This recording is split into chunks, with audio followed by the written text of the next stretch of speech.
This question is telling you that let x be a set of all 5-digit numbers formed using 1, 2, 2, that is 1, 3 2s, 2 4s and a single 0, and that is given example that is जैसे कि देखिए 22,240 x में है but 44,422 x में नहीं है। क्यों नहीं? क्योंकि यहाँ पे हमने 3 4s का यूज़ किया, लेकिन हमें जो 4s अवेलेबल है वो सिर्फ 2 ही अवेलेबल है। ओके, अब क्या कह रहा है? Suppose that each element of X is an equal chance of being chosen, let P be the conditional probability that an element chosen at random is a multiple of 20, given that it is a multiple of 5, then the value of 38p is equal to. Okay, तो देखिए ठीक है, क्या करें ना यहाँ पे सबसे पहले जिस इवेंट की हमें कंडीशनल प्रोबेबिलिटी निकालनी है ना, जो कि वो पी बोल रहा है कंडीशनल प्रोबेबिलिटी, उस इवेंट का पहले हम सैम्पल स्पेस निकालते हैं। अब उस इवेंट का सैम्पल स्पेस को क्या होगा, देखिए यहाँ पे कह रहा है that an element chosen at random is a multiple of 20 given that it is a multiple of 5। मतलब कि जो इस इवेंट है इसका सैम्पल स्पेस x का हर वो नंबर है जो कि 5 का मल्टीपल है।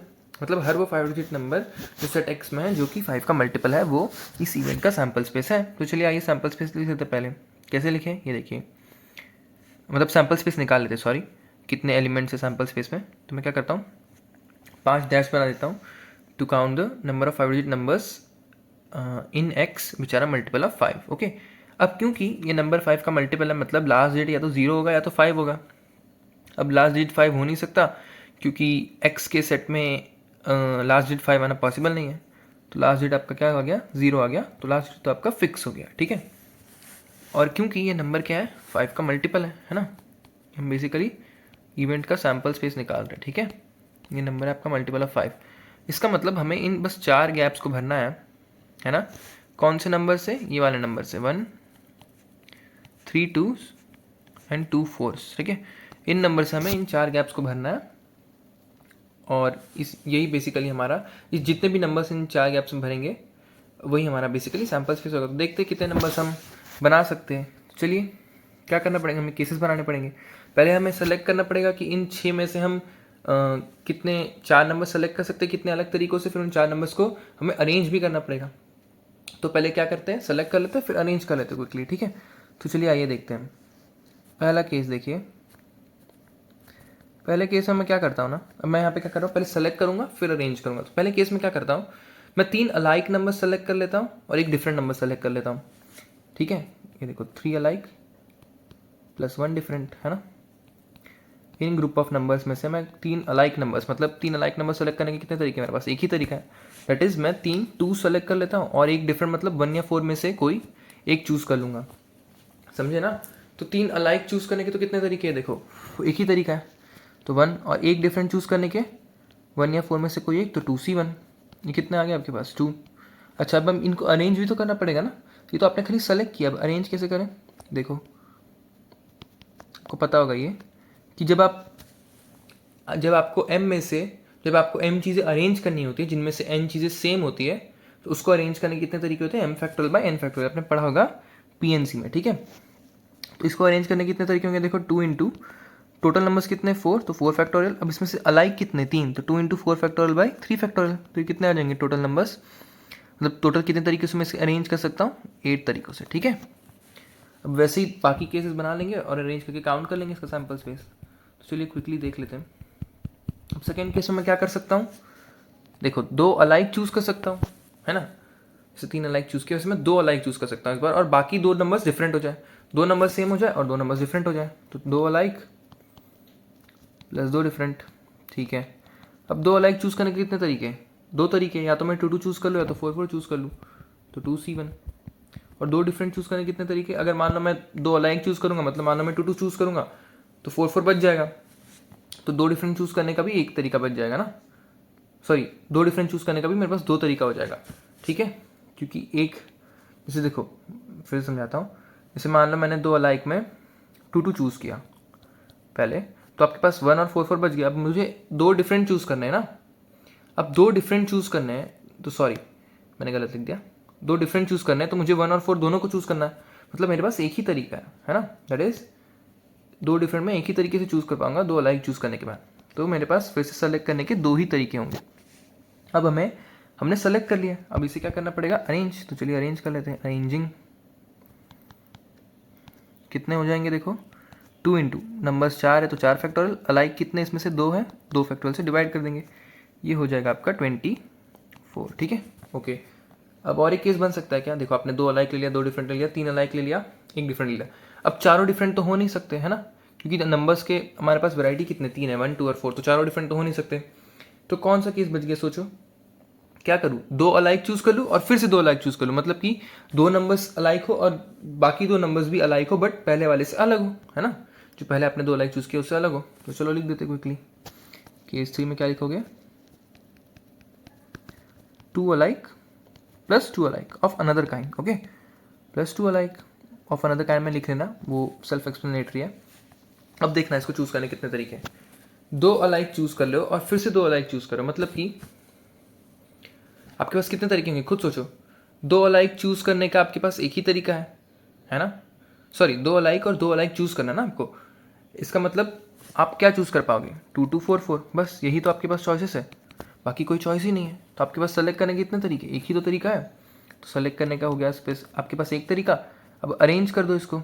अरेंज कैसे करोगे, नंबर से 4 जिसमें से 2 2 अलाइक है ना, तो 4 फैक्टोरियल बाई 2 फैक्टोरियल 2 फैक्टोरियल, ये हो गया आपका 6, ओके। तो ये तो हमने क्या कर लिया, सैम्पल स्पेस निकाल लिया, ठीक है। अब सैम्पल स्पेस में देख लो कितने नंबर्स है, काउंट कर लो, 8 plus 24 plus 6 which is your 38। तो सैम्पल स्पेस में आपके नंबर्स कितने, 38। में से कॉर्नर में लिख देता हूँ कि सैम्पल स्पेस में मेरे नंबर्स है 38, ओके, ठीक है। अब क्या बोल रहा है देखो, निकालना किस चीज़ की प्रोबेबिलिटी हमें, कि इन नंबर्स में से जो मैंने नंबर चूज किया वो किसका मल्टीपल हो, 20 का भी मल्टीपल हो, है ना, मतलब 5 का मल्टीपल है वो ऑलरेडी, बट वो 20 का भी मल्टीपल होना चाहिए। इसका मतलब कि अब क्योंकि देखो ये 5 का मल्टीपल ऑलरेडी है और इसे 20 का मल्टीपल होना मतलब क्या होगा, ये 4 का भी मल्टीपल होगा, ओके। ये बात तो मैं समझ गई। अब एक बात बताओ, 4 का मल्टीपल है ये, इसका मतलब 4 का डिविजिबिलिटी रूल क्या होता है कि लास्ट के जो 2 डिजिट्स है आपके वो 4 से डिविजिबल होने चाहिए, ओके। मतलब बेसिकली लास्ट के 2 डिजिट्स को हमें 4 से डिविजिबल करना है। बताओ ये वाला डिजिट क्या क्या वैल्यू ले सकता है, क्या वाला डिजिट 1 ले सकता है, नहीं, 10 4 से डिविजिबल नहीं है।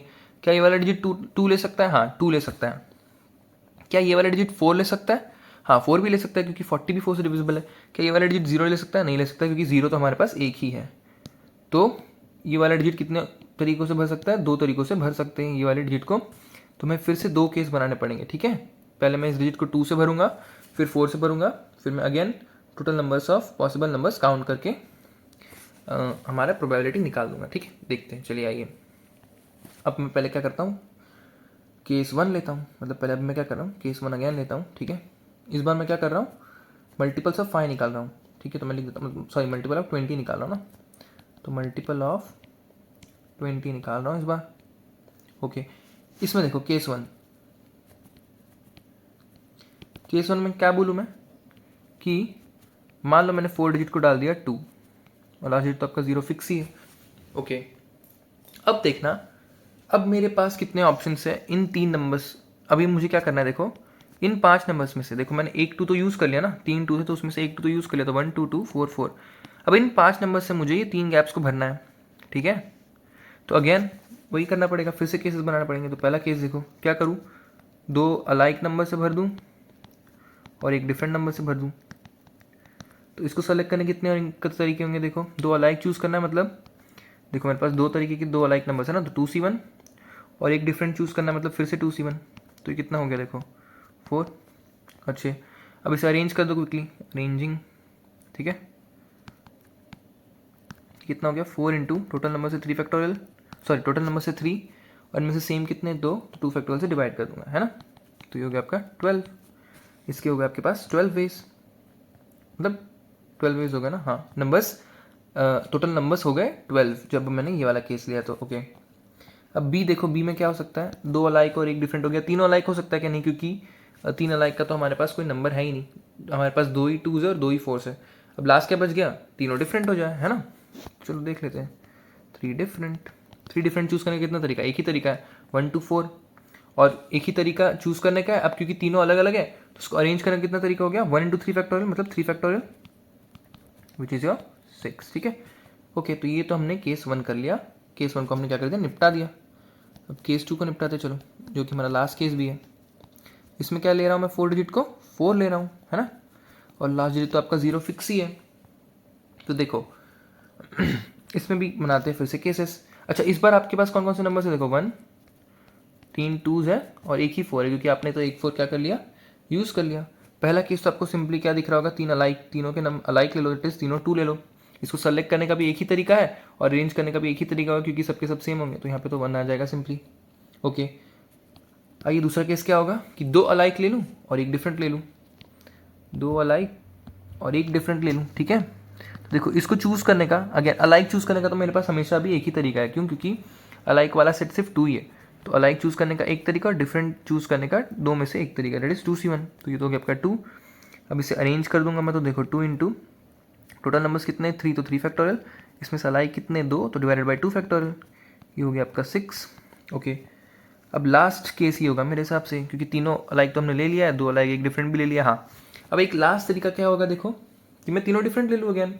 तीनों डिफरेंट लेने का कितना तरीका है, अगेन एक ही तरीका है, 1 to 4 एक ही तरीका है, तो मतलब डिफरेंट लेने का तरीका एक ही है। अब इसे अरेंज कितने तरीके में कर पाऊंगा मैं, अच्छा पहले लिख देता हूँ ना मैं 3 डिफरेंट। अच्छा, मैंने जैसे कहा सेलेक्ट करने का तो आपके पास कितना तरीका है, एक ही तरीका है, कौन सा, 1 to 4, यही सेलेक्ट कर सकते हो। ओके, अब इन्हें अरेंज कैसे करेंगे, क्योंकि तीनों की तीनों डिफरेंट है और हमें 3 गैप्स में 3 डिफरेंट नंबर्स को अरेंज करना था, तो उसके कितने तरीके होते हैं, 3 फैक्टोरियल तरीके होते हैं, मतलब अगेन 6। ओके, हाँ, तो बाकी सारे केसेस कवर अप हो गए। देख लेते हैं एक बार, केस 2 ले लिया, केस 1 ले लिया, हाँ इनमें भी हमने सारे केसेस ले लिए। हाँ ओके, तो ये तो हमारे सारे केसेस कवर अप हो गए। ओके, अब प्रोबेबिलिटी किस क्या निकालना है, पी निकालना है। पी क्या बोल रहा है, it's the probability that the number is a multiple of 20।